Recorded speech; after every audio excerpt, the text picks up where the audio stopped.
Me Too. I really hate the way the Me Too movement has gone. It's not that I think we shouldn't have a political or cultural movement that sheds light on how pervasive sexual abuse is in our culture.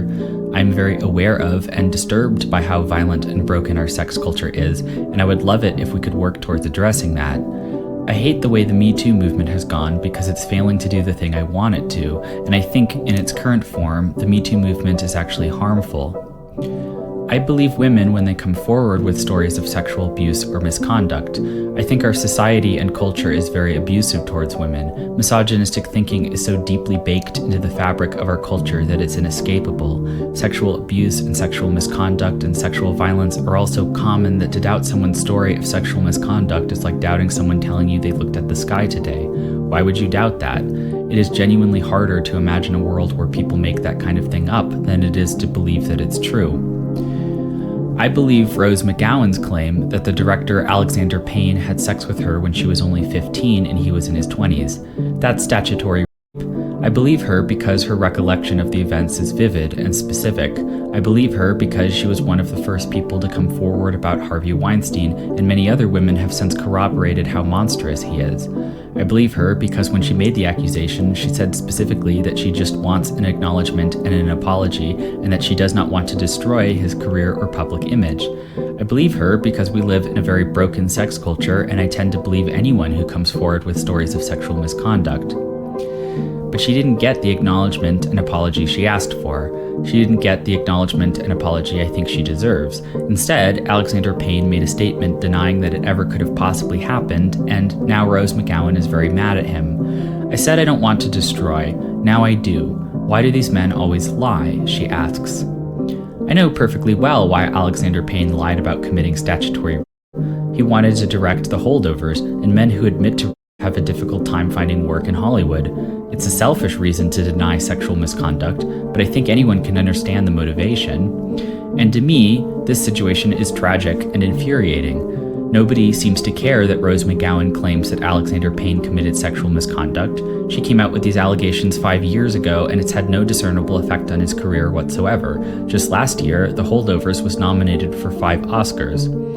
And I liked that movie, and I'm glad that Alexander Payne was able to make it. I'm not mad because I want him to be banished to Europe like Roman Polanski or something. I'm mad because it seems like his ability to continue directing movies has come at the expense of Rose McGowan. Can you imagine being in her position, helping to expose one of the biggest monsters in Hollywood and getting praise and love for it, and then having those same people completely ignore and sweep under the rug your accusations of sexual misconduct against a different person because we like that guy's movies too much? I would feel unsafe. I would feel betrayed. It doesn't have to be like this. What Alexander Payne is accused of doing is forgivable. It would have taken place during the 80s, and his alleged actions seem a lot more like someone who's learned some harmful ideas from culture and is acting out of ignorance than a willful predator. The fact that no one has come forward with any contemporary accusations suggests that maybe he's unlearned some of those harmful ideas in the last 40 years. I think he's probably someone we can trust with the power and responsibility that comes along with directing movies. And of course, part of why I don't think he's a big predator is because I'm taking cues from Rose McGowan. She made it very clear that she didn't want to destroy him, and I have no reason to doubt her sincerity. She also said that she didn't understand it was wrong at the time, because it was the 80s, and back then it was rare for people to have an awareness around sex and consent that is more common today. She asked for an acknowledgement and an apology, and I really think she would have forgiven him if she got what she asked for. And it's under those circumstances that I would have preferred to have Alexander Payne direct The Holdovers. But of course, that's not going to happen because he has denied meeting her before the 90s. He wrote that he admired her commitment to activism, but that she is mistaken. I don't think Alexander Payne is irrational for being reluctant to admit to sexual misconduct. Many of the people who got canceled during the Me Too movement have never recovered. Look at Kevin Spacey, Louis C.K., or Harvey Weinstein's IMDb pages.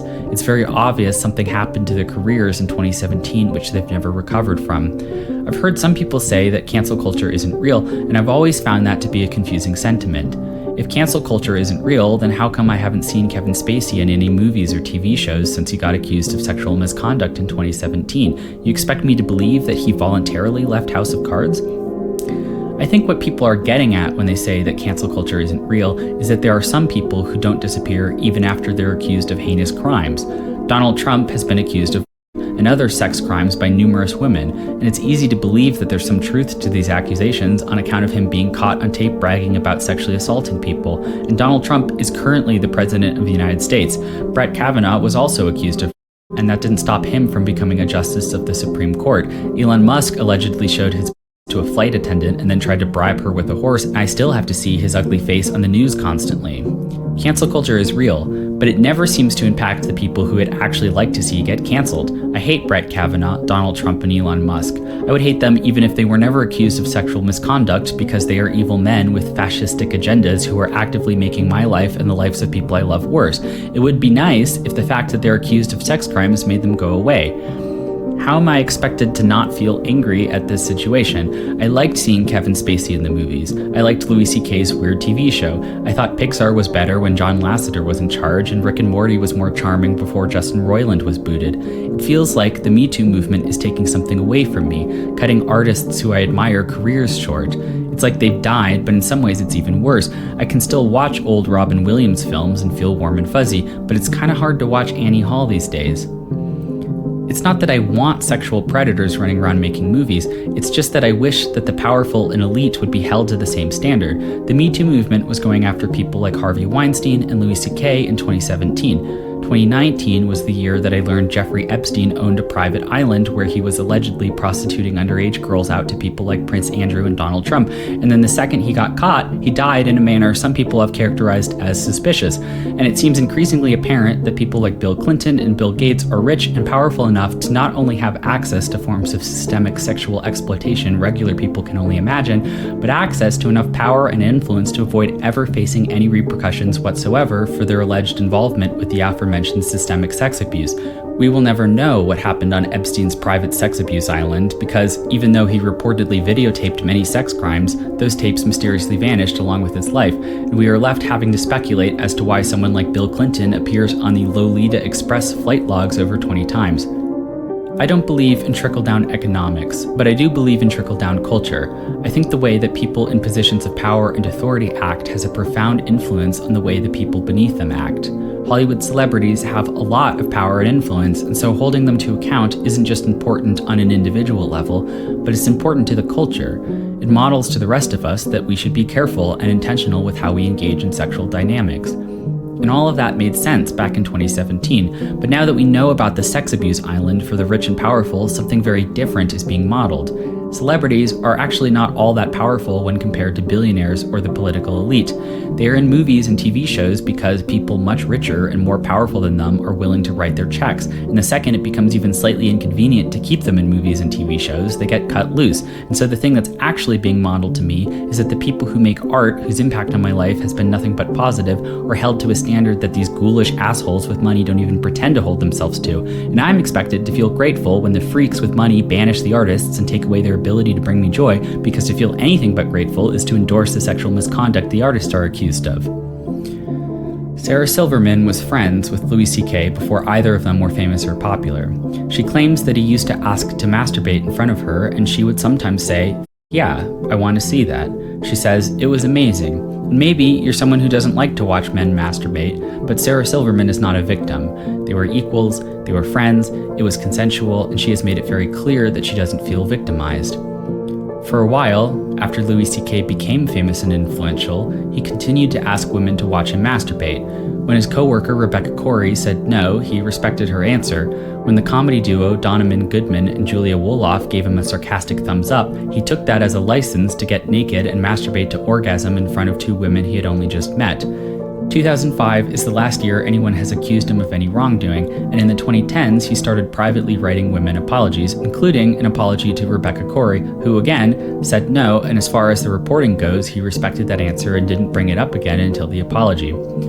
Sarah Silverman says that he felt like he was the same person, but the dynamic was different and it was not okay. And I'm not saying that what Louis C.K. did was okay or excusable, but I am saying it seems like this guy learned from his mistakes and stopped making women feel incredibly uncomfortable with his sexual antics over 10 years before the New York Times expose came out in 2017. And it's hard for me to not relate to this guy a bit because I too have, on occasion, made people feel uncomfortable with my sexual antics, and I certainly bear responsibility for my actions, but I'd be lying if I said I don't suspect that in a culture with a less toxic relationship to sex, I might have never learned some of the problematic ideas that led me to be pushy about sex in the first place. And what I'm really trying to say is that in the spring of 2020, Louis C.K. tried to donate $2,800 to Joe Biden's presidential campaign, and the campaign returned the money.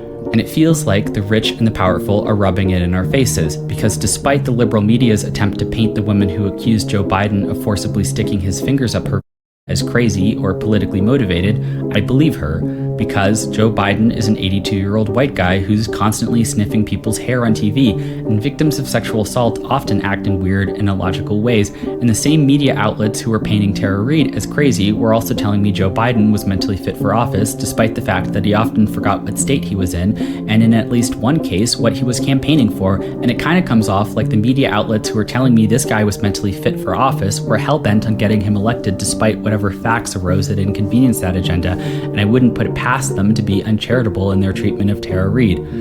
I believe her story is true because doubting someone who has a story of experiencing sexual misconduct is like doubting someone who tells you they looked at the sky today. Why would you doubt that? And even if you're someone who thinks Joe Biden didn't commit sexual assault, it's pretty rich having him return Louis C.K.'s money when he'll happily accept Bill Clinton's endorsement and trot him out to give a speech during his presidential campaign, considering Bill Clinton is probably more known for cheating on his wife with Monica Lewinsky when she was only 22, and he was the most powerful man on earth, than he is for anything else he did during his presidency. At least 5 women have accused Bill Clinton of sexual assault, and again, he appears on Jeffrey Epstein's flight logs over 20 times. How does refusing to accept a couple $1,000s from Louis C.K., who isn't even accused of touching anyone inappropriately, helpful to anyone? I hate Joe Biden, and I hate Bill Clinton, and I hate the fact that these men can be accused of war crimes and sexual assault and then act so morally superior that they can't even accept a donation in the fight against Donald Trump, who's also and war criminal, from a guy who's accused of kind of not fully understanding the nuances of sexual power dynamics in the early 2000s. My argument is not that we should let Hollywood celebrities off the hook for their sexual misconduct. My argument is that whatever benefit canceling them has culturally is completely undermined by the slew of rich and powerful people who are accused of doing far more heinous and disturbing stuff who are able to walk around facing zero consequences whatsoever. In a post-Jeffrey Epstein world, it's just emotionally difficult for me to take the accusations against someone like Louis C.K. very seriously. The hypocrisy and irony of it all really undermines the movement. In 2018, Amber Heard wrote an op-ed in the Washington Post claiming she was the victim of domestic abuse. She didn't mention Johnny Depp by name once in the entire article, but that didn't stop him from suing her for defamation the following year. The trial took place in 2022, and I think more than anything, it marked a big change in the trajectory of the MeToo movement. Before Johnny Depp, there was a bit of a formula when it came to responding to sexual misconduct accusations. People would release a public statement, vaguely acknowledging that they've been accused of doing something wrong, before saying they were taking time away from the spotlight to reflect and get therapy and get better. These statements almost never acknowledged the wrongdoing with any specificity, most likely to avoid opening up any legal liability, and it's very obvious that in most cases it was just a PR move to do damage control in the hopes that things would blow over in a couple months and they could reemerge and go back to business as usual. Johnny Depp bucked this trend by not only refusing to even pretend to admit wrongdoing, but by legally and very publicly attacking the person who had accused him of domestic violence. This tactic proved extremely successful. Not only did the jury find Amber Heard legally liable for defamation, but Johnny Depp was vindicated in the arguably more important court of public opinion. For weeks, people were making memes about how Amber Heard was an evil and manipulative woman who was wrongfully attacking Johnny Depp, a poor, innocent victim of a man. Never mind how obvious it is that Johnny Depp has an alcohol problem. Never mind he said, "Let's burn Amber" in a text message. "Let's drown her before we burn her. I will her burnt corpse afterwards to make sure she's dead" is just the kind of texts normal, non-abusive partners send their friends. I'd imagine most people who review the evidence and think about the situation critically would probably come to the same conclusion I have, which is that Johnny Depp probably did abuse Amber Heard when they were together. But it also seems like a very common kind of abusive relationship. He got drunk and assaulted his wife, and in at least one case, she admitted to hitting him back, and the whole thing seems messy and personal and much more like the kind of thing regular people do than attending parties at Epstein's private island. By 2022, I think most people were pretty fed up with having their favorite celebrities canceled over allegations of misconduct, and the Johnny Depp-Amber Heard trial was the perfect vehicle to express this frustration. Cynical people will say that the world just wasn't ready to confront how truly pervasive our broken sex culture is, and that a backlash to the MeToo movement in the form of something like what happened to Amber Heard was inevitable. That's probably true, but I also wonder if things would have shaken out that way if it weren't for Jeffrey Epstein mysteriously dying in his cell at the same moment several security cameras in the jail he was being kept at malfunctioned, and also the staff didn't do the wellness check they were supposed to do 3 years before the trial started. I can't speak for others, but I can say for myself that I became a bit disillusioned with the MeToo movement after that, and if rich and powerful people I hate don't face consequences for human trafficking and abusing minors, then why should Johnny Depp face consequences for a form of domestic violence that is so common it's almost mundane? Maybe it's okay to be fed up with the MeToo movement. Maybe it's okay to not want Johnny Depp's career to be ended the way Kevin Spacey's has. But what's not okay is what happened to Amber Heard. All of the frustration and anger about the MeToo movement got focused and projected onto her for the crime of publicly talking about being the victim of domestic abuse. She didn't even say Johnny Depp's name. I really don't think she was trying to hurt his career. She was just trying to talk about what it's like being in an abusive relationship, something that she has every right to speak on, and the fact that she got villainized for it to the degree that she did is truly terrifying. There is something so cruel and tragic and evil about the fact that an innocent woman was turned into a punching bag for everyone to take their frustrations with the MeToo movement out on. Women should feel safe to publicly share their stories of sexual misconduct or domestic violence or anything else they suffer under. We should all feel safe publicly talking about our experiences. Victims, especially, should feel safe and cared for when they come forward. Amber Heard has every right in the world to speak to her experience being in an abusive relationship, and if Johnny Depp's career suffers because of that, blame the Hollywood executives who have stopped signing his checks. They're the ones who have the power. They're the ones who are making that decision. Amber Heard didn't even accuse Johnny Depp by name. The truth of the matter is that the MeToo movement was broken all the way back in 2017. It was broken the moment the focus became prosecuting and punishing big-name Hollywood men for their transgressions. Sex abuse, as much as this is not fun to admit, is a cultural problem. It's something that is learned and taught. Unhealthy and problematic ideas about sex are so deeply ingrained in our culture that every one of us carries those ideas to some degree. In 2017, Kevin Spacey was accused of assaulting actor Anthony Rapp when Rapp was only 14 years old. Kevin Spacey's father was a white supremacist neo-Nazi who not only verbally abused his children, but according to Kevin Spacey's brother, beat him. I'm not saying that Kevin Spacey shouldn't be held accountable for assaulting an underage boy, but I do want to point out there's similarities between the culture of the household he grew up in and his problematic behavior.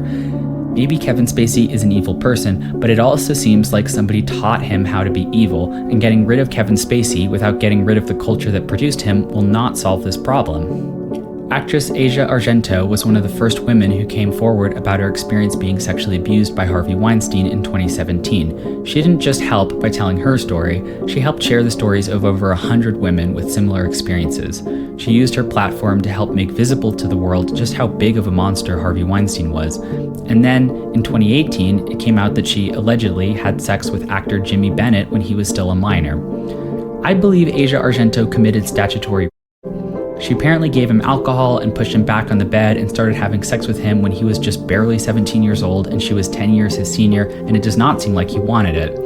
And I'm not saying that Asia Argento isn't a monster, but I am saying that she was allegedly by Harvey Weinstein and went on to have a sexual relationship with him that lasted for years. And if for years the sex that you're having is with someone who is a it's possible that you might start to confuse for sex, and it isn't crazy to think the statutory you go on to commit is less a reflection of your evil nature and more a reflection of the evil culture we're all swimming in, and sometimes people are both victims and predators at the same time. I don't want to think about how messed up and complicated all this is because I know I'm implicated in that.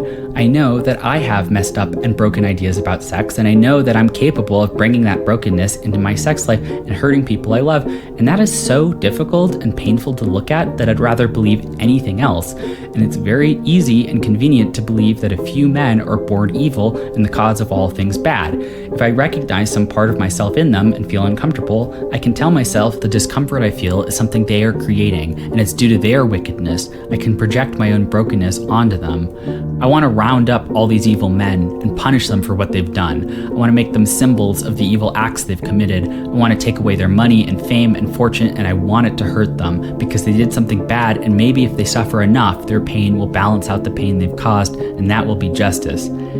but we're all implicated in this. And if we banish every person who has broken ideas about sex, there will be no one left, and at some point it was inevitable that we would fatigue of banishing evil people. I worry that in saying this, it sounds like I don't think anyone should ever be held accountable for committing sex crimes, and I'm worried that I come off like some backwards misogynist who is nostalgic for a time when sexual harassment wasn't even a term that had been invented yet. I do want people to face consequences for their misconduct, but I want the focus of the consequences to be about promoting a safer sex culture, not punishment. There are people, like Harvey Weinstein, who did evil things and have never really taken accountability for it, and I don't think he should be making movies. I don't trust him to wield that power responsibly, and for me, taking away his power isn't about making him personally suffer, it's about keeping people safe. But there are also people like Louis C.K. out there. When he was called out for his sexual misconduct, he released a statement that begins, "I want to address the stories told to the New York Times by 5 women. These stories are true."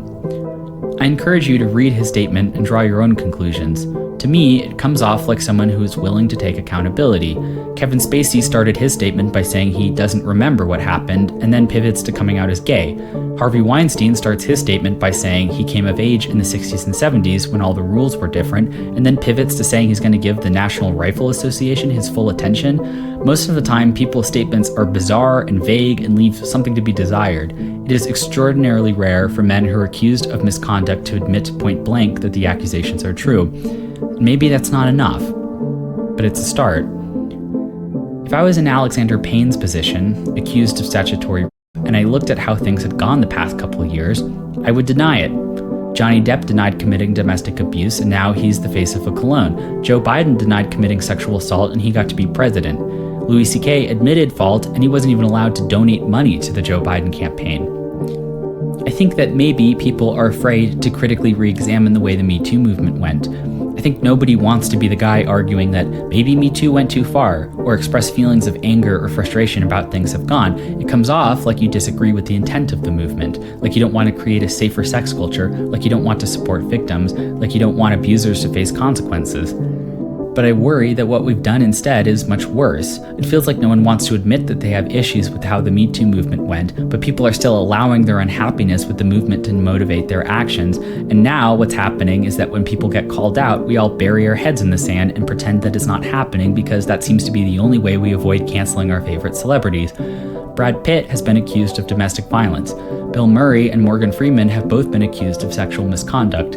Alexander Payne's been accused of statutory. Are we going to talk about this? Are we going to give the victims space to tell their stories? Or are we just going to ignore it and invite Bill Murray on the SNL 50th anniversary special? Believe it or not, I didn't always feel bad about the Me Too movement. In fact, there's a moment early on in it that is so beautiful and precious to me that it's probably worth everything that's come after. Me Too has become a verb that men experience. They get Me Too'd. But at one point, long ago, it was 2 words that meant something. Me Too. In 2017, Ellen DeGeneres went on her show and said, "I will say it out loud right now. Me Too. This is not a male thing or a female thing. This is not a Hollywood thing or a political thing. It is a human thing, and it happens in the workplace, it happens in families, it happens all over the world, and we are all the same. We all want the same thing. We want respect, love, and kindness." And Ellen DeGeneres didn't specify who had done the sexual misconduct or what the nature of the sexual misconduct was, and who knows why that is. But the point of her sharing that was to let us know how pervasive our broken sex culture is, how many people it touches, and to make it safer for others to share their stories. And my grandmother, who is in her 80s, saw Ellen DeGeneres say Me Too on TV and went on Facebook and posted, "Me Too. During my teaching career, sexual harassment and sexism, I hope this conversation can change this age-old problem." And my grandmother is, in some ways, a very repressed person. And my grandmother is, in some ways, the last person I'd expect to share something like this publicly. And it's so out of character for her that when I brought it up more recently, she denied that she had ever done this until I showed her the post on Facebook. And to me, a movement that can make my 82-year-old grandmother feel safe to write Me Too on Facebook is a beautiful and worthwhile movement. I don't hate the Me Too movement. I hate how it went. And I want to get back to a moment in time where the focus was on the victims and their stories, and we believe people when they come forward, and we celebrate people when they come forward. We don't try and solve the problem by immediately figuring out who to punish. We just try and make space for people to share their stories, and we try to understand how big of an issue this is and how many people it touches. And for what it's worth, and I know this is 8 years late, but me too. I was sexually assaulted when I was in middle school. I was beat up in the woods by some kids in the Netherlands who thought I was gay. I was spat on by a stranger in Seattle who called me Sexual violence is something that has happened to me too, and in the words of my grandmother, I hope this conversation can change this age-old problem.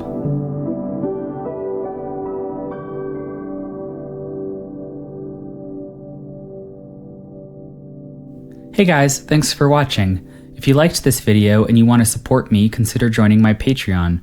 I've been posting the uncensored versions of my videos there. On screen are the names of my existing patrons. The music you hear in the background is me playing piano, and if you're interested to hear more of my music, you can find it on Bandcamp and streaming services like Spotify. My email is EssaysAboutSex@protonmail.com. Feel free to email me if you have feedback or questions, or if you just want to share something. I super appreciate the people who've already written. Other than that, like and subscribe if you thought this video was worth your time and you want to see more.